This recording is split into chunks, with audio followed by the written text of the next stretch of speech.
وہ دیکھو لائک آ بھی گیا، میں چلتی ہوں۔ میں نے اس کی نظروں کے تعاقب میں دیکھا ایک اونچا لمبا مڈل ایجڈ آدمی چلا آ رہا تھا، شکل و صورت واجبی، لیکن سوٹ قیمتی پہن رکھا تھا، ہاتھ میں مہنگا موبائل اور کلائی پر بیش قیمت گھڑی جس کے ڈائل کی چمک اتنی دور سے بھی محسوس ہوتی تھی۔ اس کی تو اچھی خاصی عمر لگ رہی ہے نمل، تم ماموں نہیں تو کم از کم بھائی ہی کہہ لیا کرو۔ میری بات سن کر نمل نے اپنے ہی ہاتھ پر ہاتھ مار کر کہا لگایا، یہ بڑا دلچسپ قصہ ہے یار، کہ محترم اپنی عمر کے معاملے میں عورتوں سے بھی زیادہ کانشیس رہتے ہیں۔ شروع میں زینب اور تحریم کی تقلید میں نے بھی ماموں کہہ دیا تو پاگل آدمی رونے بیٹھ گیا اپنی بہن کے سامنے کہ کیا میں اتنا بڑا لگتا ہوں کہ نمل کی عمر کی لڑکیاں مجھے ماموں کہیں۔ اماں جی نے فساد ڈال دیا کہ نمل نے جان بوجھ کر میرے بھائی کا دل دکھایا ہے۔ میرا تو جی چاہا کہ بیلن سے دونوں بہن بھائی کی اتنی پٹائی کروں کہ صرف دل نہ دکھیں، پورے کے پورے دکھیں، مگر ابا کے خوف آڑے آ رہا تھا۔ میں نے کہا ٹھیک ہے، میں بھائی کہہ لوں گی۔ اس پر جناب منہ بسور کر بولے، آپ مجھے لائق ہی کہہ لیا کریں، ویسے بھی خوبصورت لڑکیوں کے منہ سے مجھے اپنا نام سننا اچھا لگتا ہے۔ نمل تو ہنس ہنس کر بتاتی رہی، میرا منہ کھلا کا کھلا رہ گیا۔ بی کیئرفل نمل، مجھے تو یہ بندہ بہت عاشق مزاج لگ رہا ہے۔ ارے ایسا ویسا؟ نمل پھر چہکی۔ کبھی کبھی تو مجھے کہتا ہے کہ نمل پلیز میرا نام لیجئے نا، آپ کے منہ سے اپنا نام سننا مجھے سعادت لگتا ہے۔ اس نے چہرے پر ہاتھ رکھ کر ڈرامائی سے انداز میں کہا۔ اس کے ساتھ ساتھ میں بھی ہنسنے لگی۔ تم نے آذر کو بتایا ان کے متعلق؟ اس نے اس بات میں سر ہلا دیا۔ لیکن میرا خیال ہے مجھے آذر کو خبردار کر دینا چاہیے، میں نے شرارتاً کہا۔ خدا کو مانو یار، نمل نے بے ساختہ ہاتھ جوڑ کر اور آواز دبا کر کہا کہ وہ بندہ قریب آ گیا تھا۔ آذر کو دیکھو اور اس کو دیکھو، کیا یہ آدمی اس قابل ہے کہ اسے آذر پر فوقیت دی جائے؟ یہ تو ایسا بھی نہیں ہے کہ اس کا موازنہ آذر سے کیا جائے، اس نے ناگواری سے کہا۔ پھر مجھے اللہ حافظ کہتی اپنے ٹیبل کی طرف چلی گئی اور چیزیں سمیٹنے لگی۔ میں نے دور سے دیکھا لائک بہت لجاجت بھرے انداز میں نمل سے باتیں کر رہا تھا۔ آفس سے سیدھی میں فاروق بھائی جان کی طرف آ گئی تھی۔ حسن سمیت سب مہمان آ چکے تھے، صرف میرا انتظار تھا۔ دیر سے پہنچنے پر سبھی نے حتی المقدور میری کھنچائی کی۔ ماریا بھابھی تو فٹافٹ کھانا لگانے کی غرض سے کچن میں چلی گئیں۔ میں فرداً فرداً سب سے ملنے لگی، تبھی میری نظر حسن پر پڑی۔ وہ مجھے دیکھ کر خوش دلی سے مسکرایا اور منیزہ آپا کی طرف جھک کر ان کے کان میں کوئی بات کہی۔ منیزہ آپا فلک کی کسی بات پر ہنس رہی تھی۔ حسن کی بات سن کر ان کے تاثرات یکدم بدل گئے۔ مجھے یوں لگا جیسے وہ پریشان ہو گئی ہوں۔ میں سب سے ملتے ہوئے ان کی طرف آ گئی۔ کیا بات ہے منیزہ آپا، آپ پریشان لگ رہی ہیں؟ میں ان کا حال احوال دریافت کرنے کے بعد خود کو پوچھنے سے روک نہیں سکی۔ نہیں، پریشانی کیسی؟ انہوں نے جلدی سے کہا۔ مجھے یوں محسوس ہوا جیسے وہ مجھے ٹال رہی ہوں، لیکن اس متعلق کوئی سوال کرنا مناسب نہیں تھا، سو میں خاموش رہی۔ اور یہ تم نے اپنا حال کیا بنا رکھا ہے؟ میں تو اتنے دن بعد مل رہی ہوں، دیکھ کر حیران ہی رہ گئی کہ کتنی کمزور ہو گئی ہو، آپا نے فکر مندی سے کہا۔ میں ہنس دی، کیونکہ میں آپا کو ہمیشہ کمزور ہی لگتی تھی۔ آپ مجھے اتنی محبت والی نظروں سے نہ دیکھا کریں آپا، یہ تو آپ کی محبت ہے کہ میں آپ کو ہر بار دبلی لگتی ہوں۔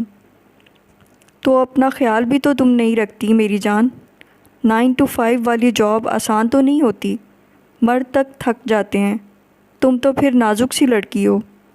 بس اب حسن آ گیا ہے، فوراً سے پیشتر استعفیٰ دو اور اپنا گھر بار سنبھالنے کی تیاری کرو، انہوں نے دھونس بھرے انداز میں کہا تھا۔ میں ان کی محبت بھری ناراضگی پر مسکرا رہی تھی، تبھی عفیرہ آ گئی اور اجرت میں مجھے کھینچتی ہوئی اپنے کمرے میں لے گئی۔ کیا کر رہی ہو عفیرہ؟ مجھے منیزہ آپا سے بات تو کرنے دیتی، میں نے جھنجھلاتے ہوئے کہا۔ اب ساری زندگی آپ نے ان سے باتیں ہی تو کرنی ہیں۔ اپنی بڑی نند صاحبہ کو بٹرنگ پھر کسی وقت کر لیجیے گا، فی الحال میری بات سن لیں، اس نے مجھے چڑھاتے ہوئے کہا۔ میں نے اسے گھور کر دیکھا، پھر بازو باندھتے ہوئے کہا، جی فرمائیے۔ وہ میرا طنز سمجھی یا نہیں، لیکن کمر پر دونوں ہاتھ رکھے اپنی چمکتی آنکھوں سے مجھے دیکھتی رہی اور مسکراتی رہی، پھر یکدم باہیں پھیلا کر مجھ سے لپٹ گئی۔ اس نے مجھے اتنی زور سے لپٹایا کہ میری چیخ نکل گئی اور میں گھبرا بھی گئی۔ کیا کر رہی ہو افی؟ میں نے بے ساختہ کہا۔ میں آپ کے لیے بہت خوش ہوں نویر، بہت بہت بہت خوش، اس نے الگ ہوتے ہوئے پرجوش اور کھنکدار لہجے میں کہا۔ آپ نے حسن انکل کو دیکھا ہے؟ مجھے آپ کی قسمت پر رشک آ رہا ہے۔ جب تک حسن انکل کو دیکھا نہیں تھا، ان سے ملی نہیں تھی، مجھے خدشہ ہی رہتا تھا کہ وہ کوئی اونگے بونگے سے انسان ہوں گے، کیونکہ آپ خود اتنی اچھی ہیں کہ کوئی آپ کو برا ہی نہیں لگتا۔ میں سوچتی تھی جو انسان آپ کا شریک حیات ہے، اسے بھی اتنا ہی بہترین ہونا چاہیے، اور حسن انکل اتنے اچھے ہیں، حقیقت میں وہ آپ کا پرفیکٹ میچ ہیں۔ وہ خوشی سے بولتی پھر مجھ سے لپٹ گئی۔ میں اس کے جوش اور دیوانگی نما خوشی پر حیران بھی تھی اور مسرور بھی۔ حسن کی تعریف میری تعریف تھی، اور حسن مجھے دنیا میں سب سے زیادہ عزیز تھا۔ اچھا اب ہٹو، میں ماریہ بھابھی سے پوچھ لوں کوئی کام ہو تو بتا دیں، ورنہ بعد میں شکوہ کریں گی کہ میری وجہ سے اتنے لوگوں کا کھانا کیا اور میں نے کسی کام کے لیے بھی نہیں پوچھا، میں نے شرارتی انداز میں کہا۔ افیرہ اپنی چمکدار آنکھیں پھیلا کر بولی، آپ میری امی کو کتنی اچھی طرح جانتی ہیں نویر۔ پھر ہم دونوں ہنس دیے، لیکن آج ماریہ بھابھی کے انداز ہی بدلے ہوئے تھے۔ وہ بڑی خوش دلی سے مہمان نوازی کا فریضہ نبھا رہی تھیں، اور دلچسپ بات یہ کہ انہوں نے ایک بار بھی کوئی کڑوی کسیلی بات مجھے نہیں جتائی تھی۔ زیادہ افراد ہونے کی وجہ سے بھابھی نے ڈائننگ ٹیبل کا تکلف بھی نہیں برتا تھا، بلکہ ڈائننگ ہال کو خالی کروا کر وہاں فرشی نشست کا اہتمام کر لیا تھا۔ دیواروں کے ساتھ ساتھ گاؤ تکیے رکھے گئے تھے اور درمیان میں دسترخوان کی چوکی تھی۔ ہال کو عرب طرز پر سجانے کے بعد کھانا بھی اسی انداز میں، یعنی بڑے بڑے تھالوں اور پیالیوں میں پیش کیا گیا تھا، اور سارا مینیو بھی انہوں نے عرب طرز معاشرت کو مد نظر رکھتے ہوئے تیار کیا تھا۔ ماریہ بھابھی ان معاملات میں بہت سوجھ بوجھ رکھتی تھیں۔ کھانے کے بعد جب چاندی کی چھوٹی چھوٹی پیالیوں میں قہوہ سرو کیا گیا تو سب ہی نے بھابھی کو بے حد سراہا۔ بھائی، سارا کریڈٹ حسن اور نویر کو جاتا ہے، آخر آج کا لنچ ان دونوں کی وجہ سے ارینج کیا گیا ہے۔ ماریہ بھابھی نے خوش دلی سے مسکرا کر میری طرف دیکھتے ہوئے کسی کی بات کے جواب میں کہا تھا۔ میں ان کی بات پر جتنا بھی حیران ہوتی کم تھا، وہ مجھے بالکل بدلی ہوئی ماریہ بھابھی لگ رہی تھیں۔ ممکن ہے حسن کی آمد نے ان کے اعتراضات کا کلا کما کر دیا ہو، اور اپنے پچھلے رویوں کی تلافی کے لیے وہ اتنی اچھی بن رہی ہوں۔ مجھے کئی طرح کے خیالات آ رہے تھے۔ خاموشی سے ایک ایک کے چہرے پر تشکر کی نظریں ڈالتے ہوئے میں چونکی۔ صرف وہ چہرہ دکھائی نہیں دے رہا تھا جو میری خوشیوں میں برابر کا حصے دار تھا۔ حسن پتہ نہیں کہاں غائب ہو گیا تھا۔ میں چپکے سے سب کے درمیان سے اٹھی اور حسن کو تلاش کرتی باہر آ گئی۔ اندر کے شور کے مقابلے میں باہر بے حد سناٹا پھیلا ہوا تھا۔ آسمان سے شام کے رنگ جھڑ رہے تھے، اور ان جھڑتے رنگوں میں لان کے بیچوں بیچ نصب فوارہ چپ چاپ کھڑا تھا، لیکن اس کے دامن میں پانی کا عکس دکھائی دیتا تھا۔ ہوا چپکے بہہ رہی تھی۔ میں نے دیکھا برآمدے کی سیڑھیوں پر حسن سر جھکائے درخت کی شاخ سے پتے توڑ توڑ کر نیچے پھینک رہا تھا، شاید کسی گہری سوچ میں تھا، اور بے دھیانی میں پتے نوچ رہا تھا۔ میں نے گلا کھنگار کر متوجہ کیا تو بنا چونکے گردن گھما کر مجھے دیکھنے لگا۔ آؤ نویر۔ کیا بات ہے حسن، تم باہر کیوں بیٹھے ہو؟ میں نے سیڑھیاں اتر کر اس کے سامنے آتے ہوئے پوچھا۔ یوں کہ میرے عقب میں فوارہ تھا اور سامنے حسن، جبکہ حسن کی پشت پر برآمدے میں وہ دروازہ کھلتا تھا جس سے میں باہر آئی تھی۔ بس یوں ہی باہر آ کر بیٹھ گیا۔ اندر اتنی گیدرنگ میں میرا دل گھبرا رہا تھا۔ اس نے بیزاری سے کہتے ہوئے اپنے چہرے پر ہاتھ پھیرا، یوں جیسے اپنے تاثرات مٹانا چاہ رہا ہو۔ تمہاری طبیعت تو ٹھیک ہے حسن؟ میں نے تشویش سے پوچھا۔ ہاں طبیعت ٹھیک ہے، حسن نے سابقہ انداز میں کہا، پھر دوبارہ سے ہاتھ میں پکڑی شاخ کے پتے نوچنے لگا۔ کل جب میں نے تمہیں دیکھا تو میرے دل میں خود بخود یہ خیال پیدا ہو گیا تھا کہ جس طرح 17 سال تم پر اپنا اثر چھوڑے بغیر گزر گئے، اسی طرح باقی سب کے قریب سے بھی دبے قدموں گزر گئے ہوں گے۔ لیکن میں غلط تھا۔ 17 سالوں نے تو میرا بہت نقصان کر دیا۔ امی گزر گئیں، آخری وقت میں ان کا چہرہ بھی نہیں دیکھ پایا۔ کل سارا دن میں ان کو یاد کرتا رہا، اور آج یہاں آ کر تایا ابو اور تائی امی یاد آ رہے ہیں۔ میرے قیمتی لوگ، یہ 17 سال لے اڑے۔ پتہ نہیں کچھ خیالات کیسے خود بخود اپنی جگہ بنا لیتے ہیں۔ میں نے بڑھ کر اس کے ہاتھ پر ہاتھ رکھ دیا۔ نہیں، سب کچھ تو نہیں بدلا۔ کل تم نے خود ہی کہا تھا نویر، تم بالکل نہیں بدلی۔ کیوں؟ کیا نہیں کہا تھا؟ میں نے مسکرا کر کہا۔ جواباً حسن نے سر اٹھا کر بغور مجھے دیکھا۔ وہ چند لمحے مجھے اسی طرح دیکھتا رہا، پھر پھیکی سی مسکراہٹ اس کے لبوں پر وارد ہو گئی۔ ہاں تم نہیں بدلیں۔ اس کا لہجہ بھی بے حد پھیکا تھا۔ میں نے بڑی شدت سے اس کی اداسی اور غمگینی کو محسوس کیا تو اس کا ہاتھ تھپ تھپا کر پیچھے ہٹ گئی۔ تم بچوں سے ملے؟ فوارے کی دیوار سے کمر ٹکاتے ہوئے میں نے موضوع بدلنے کی غرض سے پوچھا۔ حسن نے اس بات میں سر ہلا دیا۔ سب تم سے ملنے کے لیے بہت ایکسائٹڈ تھے، اسپیشلی افیرہ۔ فوارے کے دامن میں جمع صاف شفاف پانی کی سطح پر انگلی کی پور سے لکیر کھینچنے کی کوشش کرتے ہوئے میں نے بتایا۔ ساتھ ہی اس کا جوش و خروش یاد کر کے میرے لبوں پر دل فریب مسکراہٹ بکھر گئی تھی۔ افیرہ نے تو مجھے مخمصے میں ڈال دیا تھا۔ اس کو دیکھ کر لگا کہ میرے سامنے 17 سال والی نویر کھڑی ہو۔ فاروق بھائی تعارف نہ کرواتے تو میں شاید اسے نویر کہہ کر ہی پکار بیٹھتا، حسن جھینپتے ہوئے لہجے میں بتا رہا تھا۔ واقعی؟ مجھے خوشگوار سی حیرت ہوئی۔ افیرہ سنے گی تو بہت خوش ہوگی، وہ ہمیشہ میرے جیسی نظر آنا چاہتی ہے۔ تمہیں پتہ ہے حسن، اتنا شارٹ ہیئر کٹ بھی اس نے اسی لیے کروایا ہے کہ میرا ہیئر کٹ ٹین ایج میں ایسا ہوتا تھا۔ اپنے شوق کے لیے دوسروں کو مخمصے میں ڈالنا کہاں کا انصاف ہے، حسن نے پوری قوت سے برہنہ ٹہنی دور اچھالتے ہوئے کہا تھا۔ مجھے اس کے اعتراض پر ہنسی آ گئی۔ افیرہ میں میری شباہت ہے لیکن اتنی بھی نہیں کہ کوئی مخمصے کی بات کرے۔ میرا خیال ہے حسن، افیرہ کو دیکھ کر تم ہی الجھ گئے تھے۔ میں نے لاپرواہی سے خیال ظاہر کیا۔ ہاں، حسن نے گہری سانس بھر کر کہا، شاید تم ٹھیک کہہ رہی ہو نویر، میں ہی الجھ گیا تھا۔ تب ہی دروازہ کھلنے کی آواز پر میں نے سر اٹھایا۔ افیرہ جالی کا دروازہ دھکیلتی اپنے دونوں ہاتھوں میں آئس کریم کے کرسٹل باؤل پکڑے آ رہی تھی، آنکھوں میں ازلی شرارتی چمک اور لبوں پر دبی دبی سی ہنسی۔ چونکہ حسن کی اس طرف پشت تھی اس لیے آنکھیں مٹکا کر اشارے کرنے لگی۔ تم نے سنا ہے افی، حسن کیا کہہ رہے ہیں؟ ان کو تم بالکل میرے جیسی لگی ہو، میں نے اس کے انداز نظر انداز کرتے ہوئے کہا۔ ریئلی؟ وہ پرجوش ہو کر چیخی، پھر جلدی سے سیڑھیاں اتر کر میرے ساتھ آ کھڑی ہوئی۔ آپ نے مجھے اتنی اچھی خبر سنائی ہے، اسی خوشی میں آئس کریم کھائیں۔ میں آئس کریم نہیں کھاتا۔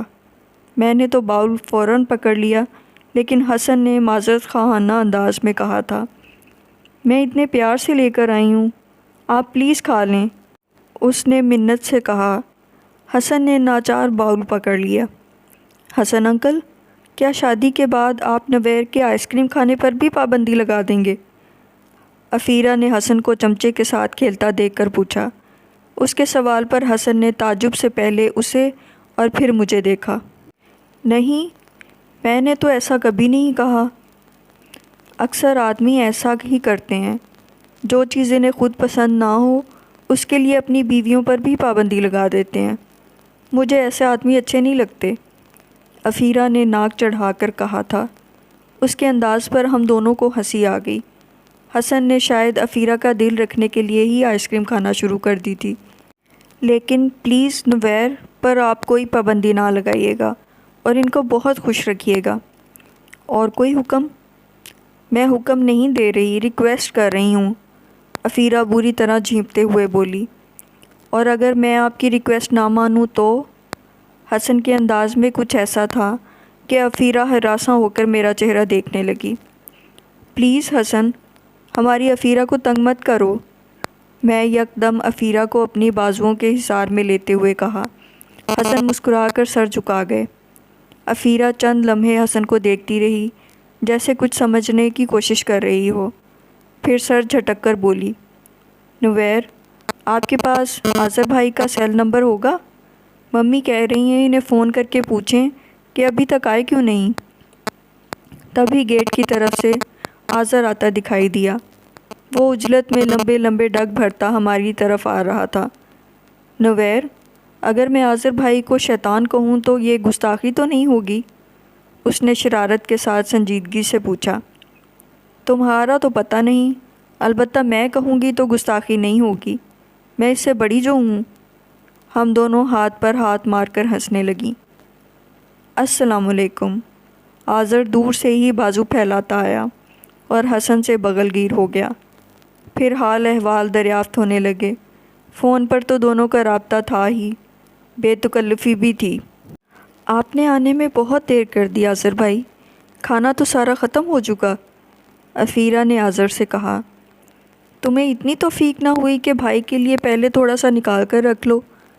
وہ بھی کہاں چوکنے والا تھا، اطمینان سے اس کے سر پر چپت لگا کر بولا۔ تم کہاں گئے تھے آذر؟ میں نے پوچھا۔ میرے دوست کا ایکسیڈنٹ ہو گیا، اسی کو لے کر ہاسپٹل جانا پڑا، بس اسی کی وجہ سے آنے میں دیر ہو گئی۔ اچھا اندر چلیں، میں آپ کے لیے کھانا لگا دیتی ہوں، عفیرہ نے اس سے کہا۔ نہیں عفیرہ، کھانے کا تو اب ٹائم ہی نہیں رہا، مجھے ابھی واپس ہاسپٹل جانا ہے، اس لیے کھانا پھر کبھی صحیح۔ فاروق بھائی اور بھابھی سے میں خود بات کر لوں گا، یہاں تو صرف حسن سے ملنے آیا ہوں۔ یہ بتائیے حسن صاحب، ہمیں کب اپنی مہمانداری کا موقع دے رہے ہیں؟ عفیرہ سے بات کرتے ہوئے وہ حسن کی طرف مڑا۔ یار آذر، آخر اس تکلف کی کیا ضرورت ہے؟ سب سے ملاقات تو ہو گئی، اب اسپیشلی کھانا ارینج کرنے کی کیا ضرورت ہے؟ تھوڑے دن کی بات ہے، پھر میں اور نویر تم سب کو اپنی شادی کی دعوت کھلائیں گے۔ کیوں نویر؟ ہاں بالکل، میں نے کہا آذر، کسی فارمیلٹی میں پڑھنے کی ضرورت نہیں۔ کمال کرتی ہو نویر، اس میں فارمیلٹی کی کیا بات ہے؟ بھائی میری خوشی ہے، بس تم لوگ ڈیسائیڈ کر لو، کسی روز میرے ساتھ ڈنر کر رہے ہو، پرسوں یا جس روز تم چاہو، آذر نے حتمی انداز میں کہا اور ہم دونوں کی طرف دیکھا۔ کس قدر غلط بات ہے آذر بھائی، میں بھی یہیں موجود ہوں، آپ صرف ان دونوں کو انوائٹ کر رہے ہیں، مجھے نہیں بلائیں گے؟ عفیرہ نے کہا۔ یہ بڑے لوگوں کا ڈنر ہوگا، وہاں بچوں کا کیا کام؟ آذر حسب معمول اسے چڑھاتے ہوئے بولا۔ میں بچی نہیں ہوں، وہ چلائی۔ اچھا، آذر نے تمسخر اڑایا، تو پھر چھوٹی بچیوں کی طرح چھوٹی چھوٹی پونی ٹیل کیوں بناتی ہو؟ آپ کو کیا پتہ، یہ آج کل کا فیشن ہے، نمل آپس سے جا کر پوچھیے گا۔ حسب معمول جھگڑا شروع ہو گیا، تب مجھے بیچ بچاؤ کرانا پڑا۔ خدارا جھگڑا مت کرو عفیرہ، تم میرے ساتھ چلنا، آذر کے انویٹیشن کی کیا ضرورت ہے؟ حسن بھائی آپ تیار رہیں، شادی کے بعد یہ لڑکی اسی طرح آپ کی جیب خالی کرواتی رہے گی۔ آذر نے چڑھ کر حسن کو خبردار کرنا چاہا تھا تو وہ گہری سانس بھر کر بولا، وہ محاورہ نہیں سنا، اوکھلی میں سر دیا تو موصل سے کیا ڈرنا؟ ان دونوں نے میرے گھورنے کی پرواہ کیے بغیر ایک زوردار کہکہا لگایا تھا۔ پھر ہفتے کا پروگرام فائنل ہے نا؟ آذر نے پھر پوچھا تو حسن نے اس بات میں سر ہلا دیا۔ میرا خیال تھا منیزہ اور حسن شادی کی تاریخ کے بارے میں کوئی بات ضرور کریں گے، لیکن انہوں نے تو ذکر ہی نہیں کیا۔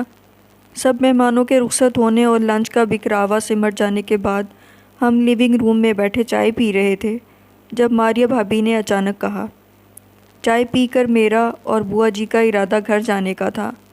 افیرہ مجھ سے مسلسل رات اپنے یہاں رکنے کے لیے اصرار کر رہی تھی۔ فاروق، میں کیا کہہ رہی ہوں؟ آپ نے میری بات سنی؟ وہ کچھ فاصلے پر بیٹھی فاروق بھائی سے مخاطب تھیں۔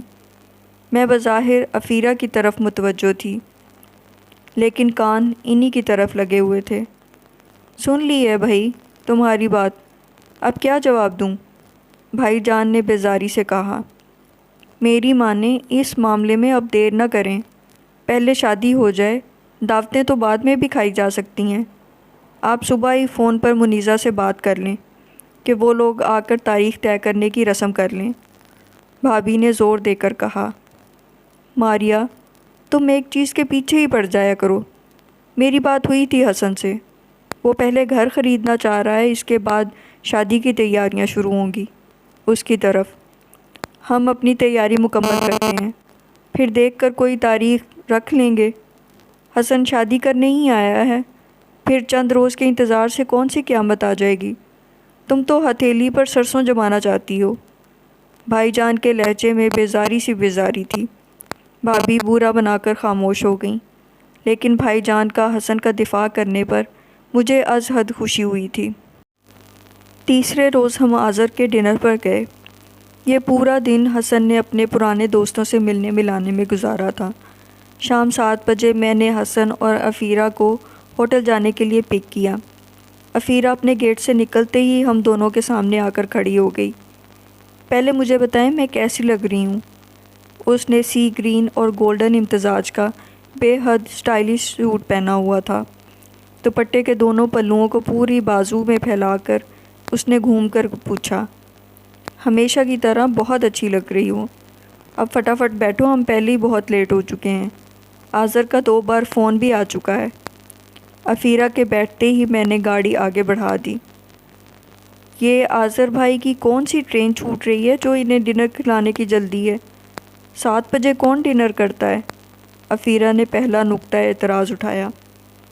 نمل کو دیر تک گھر سے باہر رہنے کی اجازت نہیں ہے، جتنی جلدی ڈنر ختم ہوگا اتنی جلدی وہ گھر پہنچے گی۔ میں نے فوراً وجہ بتائی۔ میں آج آذر بھائی کی جیب خوب خالی کروانے والی ہوں، مجھے جو ہر وقت چڑھاتے رہتے ہیں خوب مزہ چکھاؤں گی۔ اس نے ارادہ ظاہر کیا تو میں نے فوراً ٹوک دیا، کوئی اٹھ پٹانگ حرکت کرنے کی ضرورت نہیں ہے، نہ ہی تم آذر سے کوئی فرمائش کرو گی۔ بے شک تمہیں بہن مانتا ہے، لیکن کسی کی جیب پر اتنا بوجھ نہیں ڈالتے۔ جو سب آرڈر کریں گے تم بھی وہی کھا لینا، پھر آپ مجھے یہیں اتار دیں۔ سب کی پسند کا ہی کھانا کھانا ہے تو گھر میں ممی کی پسند کا ہی کھا لوں گی، ہوٹل جانے کی کیا ضرورت ہے؟ اس نے بسور کر کہا۔ افیرہ، اب منہ بنا کر بیٹھنے کی ضرورت نہیں، میں نے ڈپٹ کر کہا۔ میرے آگے کی بچی تھی اور میں چونکہ اس کی رگ رگ سے واقف تھی، سو کچھ نصیحتیں کرنا ضروری سمجھا۔ آپ مجھے ڈانٹ رہی ہیں، وہ بھی حسن انکل کے سامنے؟ کوئی بات نہیں افیرہ، نویر کو کہنے دو، مجھے برا نہیں لگ رہا، حسن نے سنجیدگی سے کہا تھا۔ واٹ؟ افیرہ نے صدمے سے چور آواز میں کہا۔ میں اور حسن ایک ساتھ ہنس دیے۔ آپ کو برا نہیں لگ رہا؟ لیکن مجھے لگ رہا ہے۔ میں سوچ رہی تھی آپ اتنی دیر سے خاموش کیوں بیٹھے ہیں، لیکن اب سوچ رہی ہوں اس سے تو اچھا تھا کہ آپ خاموش ہی رہتے۔ اس نے پھر خفگی سے کہا۔ ایک تو یہ کہ کم عمر تھی، دوسرے بات کرنے کے انداز میں بے ساختگی بھی بہت تھی، جو دل میں آتا ہے بے دھڑک بولتی۔ بھائی میں خاموش رہ کر سوچ رہا تھا، یہ سی گرین کلر تمہیں بہت سوٹ کر رہا ہے، کل رائل بلو کلر بھی بہت خوبصورت لگ رہا تھا، تمہیں ایسے رنگ پہننے چاہیے، اچھے لگتے ہیں تم پر۔ دیکھا نویر، افیرہ اپنی تعریف سن کر چہکی۔ اس طرح تعریف کی جاتی ہے، یہ نہیں کہ صرف اتنا کہہ دیا کہ ہمیشہ کی طرح اچھی لگ رہی ہو۔ ہمیں تو ایسی تعریف کرنی آتی ہے، میں نے بے بسی سے مسکراتے ہوئے کہا۔ ایسی بیکار تعریف کا کرنا کیا ہے؟ حسن انکل، اگلی بار مجھے تعریف سننی ہوگی تو آپ کے پاس جاؤں گی۔ میں نے بے ساختہ افیرہ کو بیک مرر سے گھورا۔ اسے بولتے ہوئے تھوڑی احتیاط کرنی چاہیے۔ میں سوچ رہی تھی کچھ باتیں بچوں کے منہ سے اچھی نہیں لگتیں، انہیں نہیں کرنی چاہیے۔ اپنی پھپھو سے بھی کہو کبھی ڈارک کلرز پہنا کریں۔ مجھے ایک نظر دیکھتے ہوئے حسن نے شرارتی انداز میں افیرہ سے کہا، میں تو کئی بار کہہ چکی ہوں، لیکن انہیں پھیکے ہی شیڈز سے فرصت ملے تب نہ۔ افیرہ نے بیزاری سے جواب دیا، مجھے لائٹ کلرز پسند ہیں۔ میں نے حسن پر ایک نظر ڈالتے ہوئے صفائی پیش کرنے والے انداز پہ کہا، اور سچی بات ہے کہ ان کو سوٹ بھی بہت کرتے ہیں، بلکہ کچھ شیڈز دیکھ کر مجھے لگتا ہے کہ یہ بنے ہی ان کے لیے ہیں۔ افیرہ نے پھر کہا، ہاں لیکن کبھی کبھار ڈارک شیڈز بھی ٹرائی کرنے چاہیے، تبدیلی اچھا تاثر لاتی ہے۔ حسن نے کہا، ٹھیک ہے، میں شادی کے کپڑوں میں 2-3 جوڑے ڈارک شیڈز کے رکھ لوں گی۔ میں نے فوراً حسن کی بات مان لی کہ اس کی بات میرے لیے بہت اہمیت رکھتی تھی۔ واہ حسن انکل، نویر آپ کی بہت مانتی ہیں، ورنہ میں کئی بار ڈارک شیڈ ٹرائی کرنے کا کہہ چکی ہوں، مگر مجال ہے جو انہوں نے میری سنی ہوں۔ آپ کی بات پر کس طرح فوراً ہاں کہہ دی؟ حسن نے اس کی بات کا جواب نہیں دیا۔ معنی خیز انداز میں مسکراتے شیشے سے باہر دیکھنے لگے۔ چند منٹ ہم تینوں خاموش رہے، پھر حسن نے پوچھا، تم نے آفس سے کل کی چھٹی لے لی؟ میں نے مایوسی سے سر نفی میں ہلا دیا۔ ایک تو یہ کہ کل سٹاف میٹنگ ہے، اس لیے بھی چھٹی ملنا مشکل ہے۔ ایک کام ہو سکتا ہے، اگر تم 12-12:30 تک آفس آ جاؤ تو مجھے 1-2 گھنٹوں کے لیے جانے کی اجازت مل جائے گی۔ میں نے خیال آنے پر کہا، اتنی فٹیگ لینے کی کیا ضرورت ہے نویر، جس روز تم فری ہوگی اطمینان سے دیکھ لیں گے۔ حسن نے کہا، لیکن میرے اصرار پر ناچار اسے حامی بھرنے پڑی۔ آذر اور نمل ہمارے منتظر تھے۔ نمل نے سیاہ رنگ کا جوڑا پہن رکھا تھا اور اتنی خوبصورت لگ رہی تھی کہ آذر تو آذر، میں بھی اس پر سے نظریں نہ ہٹا سکی۔ افیرہ کی طرح اس کی بھی حسن سے پہلی ملاقات تھی، اور افیرہ کی طرح اس نے بھی فوراً ہی حسن کو اوکے کر دیا۔ وہ آنکھوں ہی آنکھوں میں حسن کو سراہ رہی تھی۔ کھانا ہم نے خوشگوار موڈ میں کھایا۔ اسی دوران میں تو خاموش ہی رہی، ان چاروں نے خوب باتیں کی۔ نمل نے تو حسن کا اچھا خاصا انٹرویو کر ڈالا اور کھانا ختم کرتے ہی اٹھ کھڑی ہوئی۔ آذر فون کرنے کے لیے ہال سے باہر آ گیا۔ نمل زبردستی اپنے ساتھ باہر لے آئی۔ مجھے تم سے کچھ بات کرنی ہے، اس نے میرے استفسار پر جواب دیا، اور افیرہ اور حسن کو اللہ حافظ کہتی باہر آ گئی۔ بتاؤ، اتنی سمجھ بوجھ والی لڑکی اور عقل نام کو بھی نہیں، مجھے تم پر ترس آ رہا ہے نویر۔ وہ باہر آتے ہی مجھ پر برسی۔ کیا ہو گیا نمل؟ میں حیران ہوئی۔ یار، اتنا شاندار منگیتر ہو اور تم نے 17 سال سے اسے کھلا چھوڑا ہوا تھا، آفرین ہے تم پر۔ تم پاگل ہو نمل۔ مجھے اس کے انداز پر ہنسی آ گئی۔ جی نہیں، پاگل نہیں ہوں، بہت عقل مند ہوں اور دور اندیش بھی۔ دیکھنا ایک دن یہ بات تم خود مانو گی۔ بہرحال میں تمہارے لیے بہت خوش ہوں۔ حسن بہت اچھا لگا ہے مجھے۔ اللہ کرے وہ تمہیں اتنی ہی محبت دے جتنی محبت تم ڈیزرو کرتی ہو۔ لیکن کیا لیکن؟ کچھ نہیں، اس نے جیسے کچھ کہنے کا ارادہ ترک کرتے ہوئے فقط اتنا کہا، تم نے سچی خوشیوں کے لیے بہت سٹرگل کی ہے۔ میں اللہ سے دعا کروں گی تمہیں تمہاری خوشیاں ضرور ملیں۔ تبھی آذر آ گیا۔ ہم انٹرنس سے کچھ فاصلے پر کھڑے تھے، وہاں جہاں پام کے درخت تھے۔ اتنی جلدی کیوں جا رہی ہو نمل؟ میں تمہیں ڈراپ کر دوں گا، تھوڑی دیر تو اور رکو۔ تمہارے ساتھ آتا دیکھ کر سوتیلی امی جان نے مجھے زندگی سے ڈراپ کر دینا ہے، اس نے اپنے مخصوص طنزیہ انداز میں کہا۔ سوتیلی امی سے اتنا ڈرتی ہو تو آذر سے شادی کیسے کرو گی؟ میں نے تعجب سے کہا۔ شادی کے معاملے میں کسی کی نہیں سنوں گی، شادی تو اپنی مرضی سے ہی کروں گی، اس نے 2 ٹوک کہا۔ میں تو کہتی ہوں تم بھی تیاری پکڑو، ایک ہی دن شادی کرتے ہیں، بہت ایکسائٹمنٹ رہے گی۔ میں نے خیال ظاہر کیا۔ تو آذر فوراً بولا، کس قدر بہترین خیال ہے، میں تو فوراً راضی ہو گیا ہوں۔ ویسے تو مجھے اس وقت بھی کوئی اعتراض نہیں، نمل اتنی پیاری لگ رہی ہے کہ میں کچھ سوچنے پر مجبور ہو گیا ہوں۔ لیکن افسوس، کورٹ تو اس وقت بند ہو چکا ہوگا، اس نے نیم سنجیدگی کے ساتھ اور معنی خیزی سے نمل کو دیکھتے ہوئے کہا تھا، اور میں حیران رہ گئی، کیونکہ پہلی بار میں نے آذر کی کسی بات پر نمل کو شرماتے دیکھا تھا۔ آذر، نمل نے سٹپٹا کر اسے بری طرح گھورا، لیکن وہ آذر ہی کیا جو باز آ جائے۔ اچھا نویر، تم جاؤ نا، مجھے نمل کو اور بلش ہوتے ہوئے دیکھنا ہے بھائی۔ نمل نے جہاں اپنا سر پیٹا، وہیں میں نے بے تکلفی سے ایک چپت اس کے کندھے پر رسید کر دی۔ بہت ہی بد لحاظ ہو تم آذر، میں نے ہنستے ہوئے کہا اور واپس ہال کی طرف چل دی۔